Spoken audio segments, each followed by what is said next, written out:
19 ఏళ్లకే జన్మనిచ్చిన తల్లులకు మరియు 40 ఏళ్ల వరకు వేచి చూసిన తల్లులకు ప్రసవ వేదనను ఆనందంగా భరిస్తూ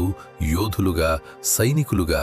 రణవీరులుగా ఈ ప్రపంచానికి పరిచయం చేసిన తల్లులకు,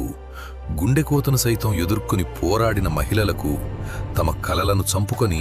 వంటింట్లోనే ఉంటూ తమ పిల్లల భవిష్యత్తు కోసం ఎన్ని కష్టాలు వచ్చినా తమ కడుపులో దాచుకొని కోరిన ఆహారాన్ని వండిపెడుతున్న తల్లులకు, తాము ఎన్నడూ మోయకూడని అపరాధ భావాన్ని మోస్తూనే తిరిగి ఉద్యోగంలో చేరిన తల్లులకు, ఒక ఒంటరి మహిళగా సమాజంలో ఎన్నో అడ్డంకుల్ని ఎదుర్కొంటూ కష్ట నష్టాల్ని భరిస్తున్న తల్లులకు, బిడ్డను కోల్పోయిన తల్లులకు, ఎప్పటికైనా తల్లులు కావాలని కలలు కనే మహిళలకు, మరియు దత్తతను ఎంచుకునేంత గొప్ప ప్రేమ ఉన్న మహిళలకు, తల్లిత్వంలోని ప్రతి రూపం వెనుక త్యాగం, భయం, బలం, అలసట, ప్రేమ మరియు కరుణ,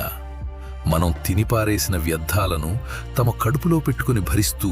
చక్కటి స్వేచ్ఛ ఇచ్చిన ఈ ప్రకృతి, భూమాతకు మరియు జన్మనిచ్చిన నా తల్లితో పాటు మీ అందరికీ మాతృ దినోత్సవ శుభాకాంక్షలు.